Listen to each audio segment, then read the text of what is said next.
Zone. अब start करते हैं जावा में अपने अगले प्रोग्राम को। तो बेसिकली हमारा अगला प्रोग्राम है आर्मस्ट्रांग नंबर के बारे में। तो पहले हम देख लेते हैं कि आर्मस्ट्रांग नंबर क्या होते हैं, उसके बाद हम देखते हैं कि प्रोग्राम कैसे लिखना है, क्या हमारा क्वेश्चन का ब्रेकडाउन है और कैसे उसमें स्टेप बाय स्टेप आगे बढ़ेंगे। तो पहले बात कर लेते हैं आर्मस्ट्रांग नंबर की। तो मान लेते हैं कि मेरे पास एक नंबर है, वो नंबर है मेरे पास 153।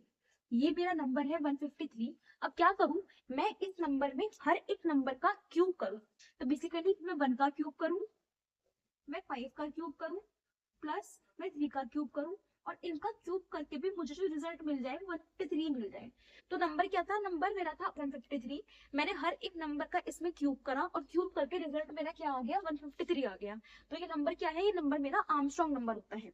ठीक है, तो प्रोग्राम क्या है, प्रोग्राम ये है, write a program to input a number and check whether it is an Armstrong number और नॉट। बेसिकली क्या करना है, हमें यूजर से इनपुट लेना है और उस नंबर को चेक करके ये बताना है कि वो नंबर आर्मस्ट्रांग नंबर है या नहीं है। तो अगेन वही बात आ रही है कि इस प्रोग्राम में हम यूजर से इनपुट लेने वाले हैं, और जब जब हम यूजर से इनपुट लेते हैं तब तब यूज करते हैं अपने स्कैनर का। ठीक है, तो देखेंगे कैसे इसमें यूज करेंगे, और इसमें प्रोग्राम में रेटाफिकेशन नहीं करेंगे, कॉन्सेप्चुअल समझेंगे कि प्रोग्राम में करना क्या है। तो प्रोग्राम को लाइन बाय लाइन कराने से पहले मैं आपको कुछ लॉजिक बता देती हूँ कि लॉजिक कैसे काम कर रहा है। तो बेसिकली आप ध्यान दीजिए कि हमें इसमें क्या करना है। इसमें एक नंबर है मेरे पास 153, एग्जाम्पल ये नंबर है। ठीक है, अब मैं क्या करना चाहती हूँ, मैं चाहती हूँ कि इस नंबर में से एक एक नंबर को निकालूं, उसका क्यूब करूं, और फिर उन सभी नंबर्स को लास्ट में प्लस करूं, और तब चेक करूं कि वो नंबर आर्मस्ट्रांग था या नहीं था। तो क्या हम करने वाले हैं, तो पहला स्टेप क्या होगा, पहला स्टेप क्या होगा कि मैं इस पूरे नंबर में से 3 को अलग कर दूंगी। क्या कर दूं, मैं इस नंबर में से 3 को अलग कर दूं, और 3 को मैंने यहाँ अलग कर दिया। अब अलग करना ही इनफ नहीं था, अब क्या करना है, इस 3 को जब मैंने इससे अलग किया, अब मुझे इस 3 का क्यूब भी करना है। क्या करना है, मुझे इस 3 का क्यूब करना है। ठीक है, तो पहला स्टेप क्या होगा, पहला स्टेप ये होगा हमारा इसमें कि 153 में से हम 3 को अलग करेंगे, और अलग करने के बाद हम उसका क्यूब करेंगे, और 3 का क्यूब जो आएगा वो आएगा हमारा 27, और इस पूरे को अलग रख लो। राइट, तो फर्स्ट स्टेप में 3 को अलग किया, उसका क्यूब किया, और उसके क्यूब को मैंने अलग अपने पास रख लिया, दैट्स इट। सेकंड स्टेप में क्या करेंगे, अब सेकंड स्टेप में मुझे 5 चाहिए। क्या मुझे सेकंड स्टेप में 3 चाहिए, नहीं। तो जब मेरा ये तो मेरा स्टेप 1 हुआ, जब मैं स्टेप 2 पे जाऊंगी, तो अब स्टेप 2 में मुझे 3 की रिक्वायरमेंट नहीं है, तो नंबर शुड बी 1 और 5। अब क्या करना है, अब मुझे इसमें से 5 को अलग करना है। मैं 5 को अलग कर लूं और 5 का क्यूब कर लूं, और 5 का क्यूब मेरे पास क्या है, 125। इन दोनों को मैं अलग रख दूं, है ना, यही तो करना है हमें 1 बाय 1। पहले मैंने 3 अलग किया, उसका क्यूब किया, 5 अलग किया, उसका क्यूब किया। अब थर्ड स्टेप में मुझे क्या चाहिए, थर्ड स्टेप में मुझे सिर्फ 1 चाहिए। तो 1 तो 1 ही है, 1 का डायरेक्टली क्या कर दो, क्यूब कर दो, और 1 का क्यूब क्या आएगा, 1। और एट लास्ट कुछ ऐसा परफॉर्म करना है कि ये तीनों आपस में क्या हो, जुड़ जाए, और इन तीनों का सम चेक कर लो अपने ओरिजिनल नंबर से कि क्या वो नंबर, अगर सब इक्वल आ गया ओरिजिनल नंबर से तो आर्मस्ट्रांग नंबर है, और अगर सब इक्वल नहीं आया तो आर्मस्ट्रांग नंबर नहीं है। आई होप समझ पाएंगे कि हमें एक नंबर होता है, उस नंबर में से हम एक एक नंबर को अलग करते हैं, उसका क्यूब करते हैं, देन उनका सम करके चेक करते हैं कि अगर वो सम ओरिजिनल नंबर के बराबर है तो नंबर आर्मस्ट्रांग होगा, अदरवाइज नंबर आर्मस्ट्रांग नहीं होगा। अब देखते हैं अपने कोड को, इस लॉजिक को माइंड में रखते हुए। तो let me erase the board, then we will start from the logic. चलिए अब देखते हैं। तो अगेन मैंने अपनी पहली वाली वीडियो में आपको बहुत अच्छे से बता दिया है कि किस तरीके से स्कैनर का प्रोग्राम जब लिखते हैं, स्कैनर का मीनिंग ये हुआ कि जब यूजर से इनपुट लेने का प्रोग्राम हम लिखते हैं तो कैसे ये सारी लाइंस आती हैं। तो उसको बहुत डेप्थ में नहीं बताऊंगी मैं, हम डायरेक्टली स्टार्ट करेंगे। तो पहले हमारा ये लाइन आती है, हमारा मेन जो कोड है वो यहाँ से स्टार्ट होगा डिक्लेरेशन से। तो क्या क्या डिक्लेयर किया, मैंने कुछ वेरिएबल्स डिक्लेयर किए हैं। सबसे पहला वेरिएबल है मेरा नम, तो पहला वेरिएबल नम बन गया यहाँ पे, this is the num variable. उसके बाद नेक्स्ट वेरिएबल है मेरा टेम्प, ठीक है, तो ये मेरा बन गया यहाँ पे टेम्प वेरिएबल। उसके बाद एक वेरिएबल है मेरा रिमाइंडर, ठीक है, तो एक वेरिएबल हो गया मेरा रिमाइंडर, ये लिख लिया मैंने रिमाइंडर को। उसके बाद एक वेरिएबल हो गया मेरा सम, तो ये हो गया मेरा सम, और यहाँ पे सम की वैल्यू मैंने इनिशियलाइज भी की हुई है 0 से, तो सम की वैल्यू आ गई 0, नो डाउट। चलो आगे बढ़ते हैं। अब यहाँ पे एक वेरिएबल क्या है, एससी है, ठीक है, तो एक स्कैनर एससी आ गया। अब ये एससी क्या है, क्या काम करेगा, ये हमने अपनी पहले की वीडियोस में देख रखा है अच्छे से, ठीक है। अब यहाँ पे क्या है, सिस्टम डॉट आउट तो प्रिंट एलन, मतलब कि एक मैसेज प्रिंट होगा स्क्रीन पे, एंटर अ नंबर। तो यहाँ बना लेते हैं एक छोटी सी स्क्रीन, तो ये मान लो स्क्रीन है, यहाँ आ गया मैसेज एंटर ए नंबर, इस प्रकार मैसेज आ गया। और हम मान लेते हैं 153 ही है, तो यूजर ने नंबर एंटर कर दिया 153, ये नंबर यूजर ने एंटर कर दिया। मैंने आपको बता रखा है कि जब यूजर कोई नंबर एंटर करता है, इनपुट करता है, तो पहले वो इनपुट जाता है मेरा कहाँ पे, एससी में। तो पहले ये 153 कहाँ आएगा, पहले ये 153 एससी में आएगा। फिर इस वाली लाइन की मदद से एससी डॉट नेक्स्ट इन की मदद से जो वैल्यू एससी के अंदर होती है वो कहाँ चली जाती है, वेरिएबल में चली जाती है। तो ये एससी में जो वैल्यू है वो कहाँ जाएगी, वेरिएबल में जाएगी। किस वेरिएबल में जाएगी, तो वैल्यू जाएगी नम वेरिएबल में।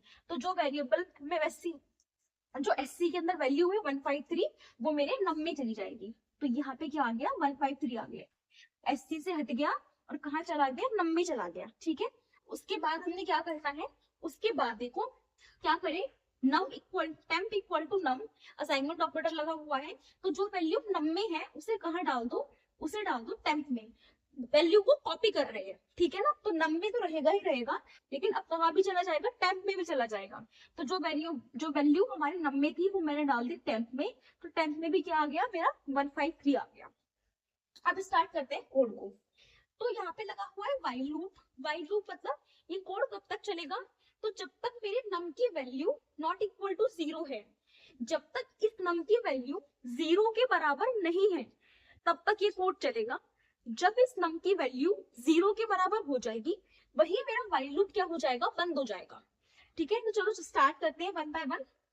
तो सबसे पहले व्हाइल में कंडीशन चेक करते हैं, नम नॉट इक्वल टू 0, तो नम में क्या है, नम में मेरा 153 है, नॉट इक्वल टू 0, क्या कंडीशन ट्रू है, क्या 153 0 से नॉट इक्वल है, तो यस कंडीशन ट्रू है। कंडीशन ट्रू है तो एंटर करते हैं। पहला स्टेप क्या करना है, remainder is equals to num mod 10, क्या करो, नम मॉड 10 निकालो। तो नंबर क्या है 153, तो 153 का मॉड निकालो 10 के साथ, और जो वैल्यू आए उसको कहाँ डाल दो, उसको डाल दो रिमाइंडर में। रिमाइंडर क्या है, एक वेरिएबल है जो यहाँ बनाया हुआ है। आई होप आपको मॉड निकालना आता होगा, मैंने ऑपरेटर्स में बताया था कि मॉड को कैसे निकालते हैं, तो निकाल लेते हैं मॉड को, यहाँ पे निकाल लेते हैं। तो 153 का मॉड निकालना है 10 के साथ, तो ये हमारा बनेगा 15550 दिस। तो मॉड की वैल्यू क्या आ गई, मॉड की वैल्यू हमारी 3 आ गई, ठीक है। तो 153 मॉड 10 का रिजल्ट क्या आया, 3 आया, और मुझे ये 3 कहाँ डालना है, यानी कि नम मॉड 10 का जो रिजल्ट है मुझे कहाँ डालना है, मुझे वो रिजल्ट डालना है रिमाइंडर में। तो 153 मॉड 10 का रिजल्ट क्या आया 3, ये 3 मुझे कहाँ डालना है, ये 3 मुझे डालना है रिमाइंडर में, तो मैंने ये 3 रिमाइंडर में डाल दिया, दैट्स इट। अब अगला स्टेप क्या है, अगला स्टेप ये है sum equal to sum plus remainder into remainder into remainder, meaning इस लाइन को लिखते हैं, तो sum equal to sum plus this one, और यहाँ पे सम की वैल्यू क्या है, पहले लाइन एक काम करें डायरेक्टली वैल्यू देखते हैं। तो सम इक्वल टू, सम की वैल्यू क्या है, सम की वैल्यू अभी फिलहाल सम मेरा एक वेरिएबल है, यहाँ पे सम 0, क्योंकि सम की वैल्यू क्या है 0, ये रही सम की वैल्यू 0, हमने स्टार्टिंग में इनिशियलाइज किया है। 0 plus remainder into remainder into remainder, तो रिमाइंडर में क्या है इस टाइम पे 3, अभी हमने प्रीवियस स्टेप में निकाला है कि रिमाइंडर में 3 आया है, तो क्या करो 3 इनटू 3 इनटू 3, दैट्स इट। अब इन दोनों को जोड़ दो और वैल्यू कहाँ डाल दो, सम में।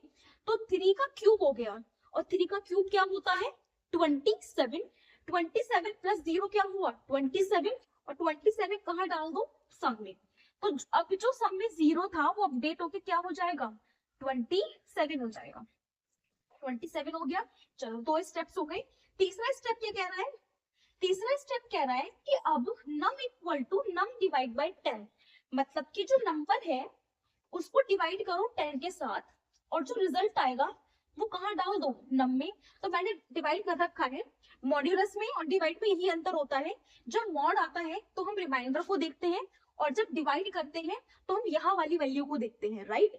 तो जब मैंने मॉड करा, ये रिजल्ट जब मैंने इसको मॉड के लिए यूज किया तो मैंने रिमाइंडर को देखा 3, अब मैं डिवाइड के लिए देख रही हूँ तो ये वाला रिजल्ट आएगा।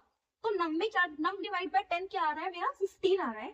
15 कहाँ डाल देंगे, 15 को हम डाल देंगे हमारे नम में। एक बात और, अगर मैं इसको पूरा काटना चाहूँ तो पॉइंट लगेगा और यहाँ पे क्या आएगा 30, 10 3 जा 30, तो ये हमारा कट गया। तो बेसिकली ये डिवाइड हुआ, बट यहाँ पे हम क्या लेंगे, सिर्फ यहाँ पे हम सिर्फ 15 लेंगे। क्यों, क्योंकि जो मेरा नम है वो किस टाइप का है, वो इंटीजर टाइप का है। तो अगर नम में कोई फ्लोटिंग वैल्यू आ गई तो हम उसे कंसिडर नहीं करेंगे, हम सिर्फ डेसिमल पार्ट लेंगे। तो इसलिए क्या आ गया रिजल्ट, 15 आ गया। और ये 15 कहाँ चला जाएगा, 15 चला जाएगा नम के अंदर। तो अब ध्यान दो, नम के अंदर पहले क्या है, नम के अंदर 153 है, बट मैं नम की वैल्यू को अपडेट कर रही हूँ, मैं नम की वैल्यू को अपडेट कर रही हूँ। तो यहाँ पे जो नम 153 था, अब वो अपडेट होके क्या हो जाएगा, अब वो अपडेट होके हो जाएगा मेरा ओनली एंड ओनली 15। तो अब ये मेरी करंट वैल्यूज है, ठीक है।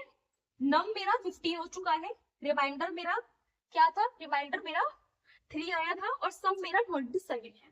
अब मैंने किया क्या, तो मैंने आपको क्या डिस्कस किया था कि 153 में से पहले मैं 3 को ले लूंगी, उसका क्यूब कर लूंगी और उसके क्यूब को अपने पास रख लूंगी। तो क्या मैंने इन स्टेप्स के थ्रू यही किया, ध्यान दो।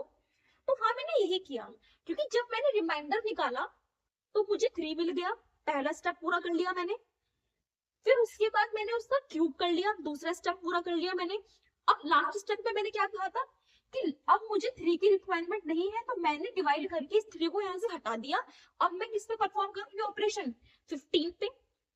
तो बेसिकली 3 लाइन ऑफ कोड है, ये क्या करती है, ये हमारे नंबर से एक एक डिजिट को अलग करती है, ठीक है। तो मॉड्यूलस क्या करता है, मॉड्यूलस मेरे पूरी कंप्लीट डिजिट में से लास्ट वाले डिजिट को अगर मुझे अलग कराना है तो मैं क्या यूज करती हूँ, मॉड्यूलस यूज करती हूँ। फिर इस प्रोग्राम में क्योंकि आर्मस्ट्रांग था, तो मैंने ये जो बीच वाली कंडीशन किसके लिए लगाई, आर्मस्ट्रांग के लिए लगाई, कि भैया sum plus remainder into remainder into remainder. क्यों लगाई मैंने ये कंडीशन, क्योंकि मुझे उस डिजिट को निकालने के बाद उसका क्यूब करना था। तो क्यूब के लिए मैंने क्या लगा दिया, ये मैंने 3 बार मल्टीप्लाई किया, ये 3 बार मल्टीप्लाई ये शो कर रही है कि आप क्या करोगे, क्यूब करोगे। और उस क्यूब को मैं कहाँ स्टोर कराऊंगी, उस क्यूब को मैं स्टोर कराऊंगी एक वेरिएबल में, सम में, ठीक है। अब मुझे 3 का काम खत्म हो गया, तो अब मैं चाहती हूँ कि नंबर सिर्फ 15 हो, जिससे कि मैं 5 को निकाल सकूं, क्योंकि हम नंबर में से सिर्फ लास्ट डिजिट को एक्सट्रैक्ट कर सकते हैं मॉड्यूलस का यूज करके। तो इसलिए मैंने 3 को हटा दिया इस वाले कोड के थ्रू। अब मेरे पास क्या है, 15 है। अब करो ऑपरेशन दोबारा परफॉर्म, कंडीशन चेक करो, नम नॉट इक्वल टू 0। अब चेक करेंगे दोबारा कंडीशन, तो नम की वैल्यू क्या है 15, तो 15 not equal to 0, condition true है, यस कंडीशन ट्रू है। अब दोबारा करो रिमाइंडर, नम नॉट 10। तो अब जो नंबर है वो क्या हो चुका है, अब नंबर हो चुका है मेरा 15। तो 15 मॉड 10, तो 10 1 जा 10, क्या आ गया 5, क्या आ गया रिमाइंडर 5 आ गया। क्या करो नीचे, sum plus sum equal to sum plus sum में क्या है 27, सम में क्या है 27 plus remainder into remainder into remainder, remainder क्या आया है मेरा 5, तो रिमाइंडर को अपडेट करा मैंने, रिमाइंडर क्या आया है 5, तो 5 इंटू 5 इंटू 5 क्या आएगा ये 125 प्लस 27, तो ये आएगा 125 प्लस 27 यानी कि 152, ठीक है। अब ध्यान देंगे, यहाँ पे आपको ये बात समझ में आई होगी कि मैंने जब मैं इस नंबर का क्यूब कर रही हूँ तो मैं सम क्यों लिख रही हूँ, क्योंकि जो पहले वाले नंबर का क्यूब किया है वो मुझे अपकमिंग नंबर के क्यूब से जोड़ना है। पहले मैंने 3 का क्यूब कर दिया, बट अब मुझे उसको 125 यानी कि 5 के क्यूब में ऐड भी तो करना था ना, तभी तो मालूम चलेगा टोटल सम करके कि नंबर आर्मस्ट्रांग है कि नहीं है। तो इसलिए हम सम का यूज करते हैं यहाँ पे सम प्लस, कि हम आने वाले क्यूब को प्रीवियस वाले क्यूब में जोड़ सके। तो मेरा सम क्या आ गया 152, तो यहाँ वैल्यू क्या होगी, अपडेट हो जाएगी। सम की वैल्यू क्या हो चुकी है इस टाइम पे 152 हो चुकी है। अब क्या होगा, अब नंबर क्या था 15, लेकिन अब 5 का काम भी खत्म हो गया। अब मुझे क्या चाहिए, मुझे सिर्फ 1 चाहिए। तो नंबर की लास्ट डिजिट को परमानेंट हटाने के लिए क्या करते हैं हम, नम डिवाइड बाय 10। तो 15 को हम डिवाइड करेंगे 10 से, 10 1 10, 5.50 नंबर कटेगा 1.5। बट क्या है, इंटीजर, तो पॉइंट के बाद वाला पार्ट नहीं आएगा, सिर्फ पॉइंट से पहले वाला पार्ट आएगा। तो नम की वैल्यू अपडेट हो गई, और नम अब की बार क्या हो गया, नम अब की बार हो गया मेरा 5। आप देख पा रहे हैं ना, एक एक करके नम की वैल्यू कम हुई, पहले 153 थी, फिर 15 हुई, और अब क्या हो गया, अब 1 हो गया। कोई दिक्कत नहीं है। अब दोबारा से अपनी कंडीशन को चेक करेंगे। कंडीशन चेक करते हैं, 1 not equal to 0, condition true, हाँ 1 0 के बराबर नहीं है। नीचे आ जाओ, num mod 10 remainder equal to num mod 10। Num में क्या है, नम में तो 1 है, तो क्या करेंगे 1 मॉड 10।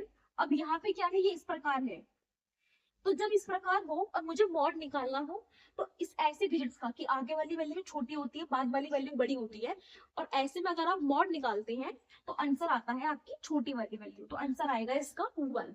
तो यानी कि नम मॉड 10 का आंसर क्या है 1। तो रिमाइंडर में क्या हुआ मेरा 1 हुआ। अब दोबारा से रिमाइंडर में क्या आ गया, रिमाइंडर में इस बार 1 आ गया। तो ये मैंने वैल्यू को अपडेट कर दिया। अब यहाँ आ जाओ, तो sum equal to sum plus, sum में क्या है, सम में 152 है, क्योंकि मैंने पहले के ऑलरेडी जो दो क्यूब करे थे 3 का और 5 का, उसका मैंने प्लस स्टोर कर रखा है। सम में मेरा 152 है, प्लस 1 का क्या कर दो क्यूब, लेकिन 1 का क्यूब तो 1 ही आएगा, तो क्या आ गया 1, तो सम आ गया मेरा 153। तो सम में क्या आ जाएगा, सम में आपका आ जाएगा इस टाइम पे 153 आ गया, कोई दिक्कत नहीं है। अब क्या करूं, अब नंबर तो खत्म हो गया, 5 का भी कर लिया, 3 का भी कर लिया, 1 का भी कर लिया। अब नंबर को छोटा करेंगे, तो 1 डिवाइड बाई 10। जब मैं 1 को डिवाइड करूंगी 10 से, तो 0 पॉइंट, तो यहाँ पे क्या लग जाएगी 0 1 कट गया, आंसर क्या आ गया 0.1। लेकिन जो नम है वो किस टाइप का है, नम मेरा इंटीजर टाइप का है, तो डेसिमल वाला पार्ट नहीं लेंगे, तो नम की वैल्यू क्या हो जाएगी, नम की वैल्यू हो जाएगी 1 डिवाइड बाई 10 से 0। तो नम में क्या आ गया, नम में आ गया इस वक्त 0 आ गया 0। ठीक है, कंडीशन चेक कर लो, 0 not equal to 0, condition true, no, that mean condition false, और कंडीशन फॉल्स ही होनी चाहिए, क्योंकि मैंने 3 का क्यूब भी कर लिया, 5 का क्यूब भी कर लिया, 1 का भी कर लिया, उनको ऐड भी कर लिया, तो कंडीशन फॉल्स हो गई, तो मैं व्हाइल लूप से बाहर। कंडीशन फॉल्स होते ही हम व्हाइल लूप से कहाँ आ गए, बाहर आ गए। तो ये सारे इरेज कर देते हैं, जिससे कि हमारा बोर्ड हमें क्लियरली विजिबल रहे। कंडीशन फॉल्स हो गई और हम व्हाइल लूप से बाहर आ गए। तो अब जो बाहर का कोड है वो रन होगा, क्या रन होगा, अगर टेम्प इक्वल टू सम है तो प्रिंट करो आर्मस्ट्रॉन्ग, अदरवाइज प्रिंट करो नॉट आर्मस्ट्रॉन्ग। देख लेते हैं, तो टेम्प में क्या है 153 और सम में क्या है 153, कंडीशन मेरी ट्रू है, तो क्या प्रिंट होगा, तो यहाँ पे प्रिंट होगा कि नंबर क्या है, आर्मस्ट्रॉन्ग नंबर है। और बस हमारा प्रोग्राम हो गया, हमारा नंबर आर्मस्ट्रॉन्ग नंबर था, हमने पता लगा लिया। तो बेसिकली इस कोड में क्या किया, अच्छा एक क्वेश्चन आया होगा कि टेम्प का यूज क्यों किया। टेम्प का यूज किया ओरिजिनल नंबर को सेव करने के लिए, क्योंकि ओरिजिनल नंबर जो कहा था वो नम में था, बट आप देखो कि नम की वैल्यू इन ऑपरेशंस की वजह से बार बार अपडेट हुई, और अपडेशन की वजह से नम की वैल्यू यहाँ 0 में आके स्टोर हो गई, बिल्कुल 0 बन गई 153 से। अब यहाँ पे अगर टेम्प मान लो टेम्प नहीं है, तो ओरिजिनल डेटा तो किसी के पास नहीं है ना कंपेयर करने के लिए, तो इसलिए ओरिजिनल नंबर को सेव रखने के लिए क्या यूज करते हैं, टेम्प यूज करते हैं। तो temp equal to sum Armstrong number है, कोड हमारा खत्म। तो बेसिकली ये प्रोग्राम था हमारा आर्मस्ट्रॉन्ग नंबर का। मिलते हैं अपनी अगली वीडियो में, तब तक के लिए थैंक यू, स्टे कनेक्टेड।